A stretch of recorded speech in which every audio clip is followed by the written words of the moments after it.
တရုတ်နိုင်ငံတောင်ပိုင်းမှာရှိတဲ့ကွမ်ရှီဒေသမှာဇက်တိုက်ဆိုသလိုဆက်မပြတ်ရွာသွန်းနေတဲ့မိုးသက်ထန်မှုတွေကြောင့်အလွန်ဆိုးရွားပြင်းထန်တဲ့ရေကြီးရေရှမ်းမှုအခြေအနေတွေကိုနေရာအနှံ့ပြားမှာအကြီးအကျယ်ရင်ဆိုင်ကြုံတွေ့နေရပါတယ်။အခုလိုမျိုးဆိုးရွားတဲ့ရာသီဥတုဖောက်ပြန်မှုတွေဖြစ်ပေါ်လာရတာဟာအားကောင်းတဲ့မုတ်တုံလေစနစ်တွေဝင်ရောက်နေရတဲ့အတူအပူပိုင်းမုန်တိုင်းကနေကျွင်းကြံရစ်တဲ့လေဖိအားနဲ့ရက်ဝန်းအကျွင်းကြံတွေပေါင်းစုံသွားတဲ့အတွက်ရပ်ပေါင်းများစွာဇက်တိုက်မိုးတွေအသေးအတန်ရွာသွန်းခဲ့ရတာပဲဖြစ်ပါတယ်။ဒီလိုအချိန်ကြာမြင့်စွာမိုးဆက်မပြတ်ရွာသွန်းမှုတွေရဲ့နောက်ဆက်တွဲအနေနဲ့မြေရည်ပြင်မှတ်တွေဟာအလွန်ကိုလျင်မြန်တဲ့နှုံထားနဲ့အရှိန်ဟုန်ပြင်းပြင်းမြင့်တက်လာခဲ့ပါတယ်။မြေရည်တွေမြင့်တက်လာမှုကြောင့်မြို့ပြဒေသတွေမှာရေကြီးရေရှမ်းမှုတွေကြက်ကြက်ပြန့်ပြန့်ဖြစ်ပေါ်လာခဲ့ပြီးမြို့နယ်တွေနဲ့ခရိုင်ပေါင်းများစွာမှာရှိတဲ့လူနေရပ်ကွက်တွေနဲ့ပြည်သူလူထုအများအပြားဟာရေဘေးအန္တရာယ်ကိုအပြင်းထန်ခံစားနေကြရပါတယ်။ဆိုးရွားလွန်းတဲ့ရာသီဥတုဖောက်ပြန်မှုတွေနဲ့အတူမိုးသက်ထန်စွာရက်ဆက်ရွာသွန်းမှုတွေရဲ့နောက်ဆက်တွဲအကျိုးဆက်တွေကို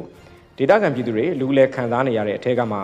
အဆိုးရွားဆုံးနဲ့အထိတ်လန့်ဆုံးသတင်းတစ်ခုကတော့ပြီးခဲ့တဲ့ဇူလိုင်လ6ရက်နေ့ကကွမ်ရှီဒေသထဲမှာပါဝင်တဲ့ဟန်ကျိုးမြို့နယ်ကနေထွက်ပေါ်လာခဲ့ပါတယ်။မိုးသက်ထန်လွန်းလို့တောင်ကြားရေတွေအရှိန်ဟုန်နဲ့ဆင်းလာတဲ့တန်းကိုမခံနိုင်တော့ပဲ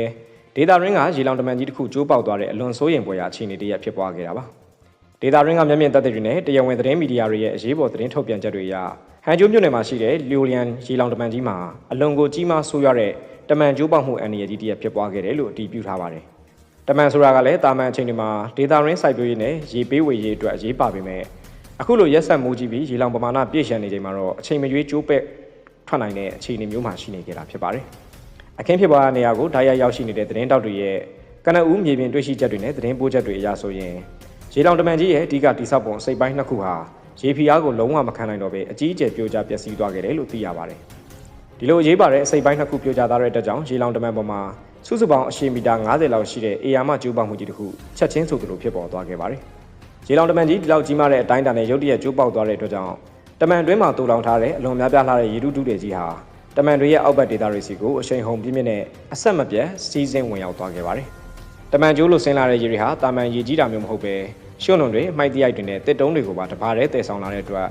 အောက်ဘက်ကကြေးရတွေနဲ့စိုက်ခွင်းတွေအတွက်တော့တကယ့်ကိုကြီးမားတဲ့ချိန်ချောက်မှုကြီးဖြစ်လာခဲ့ပါတယ်။ဒီလိုရေလောင်တမန်ကျိုးပေါက်သွားပြီဆိုတဲ့ရေးပေါ်အခြေအနေကိုသိသိချင်းမှာပဲဒေသဆိုင်ရာအာဏာပိုင်တွေကအချိန်ဆွဲမနေတော့ပဲ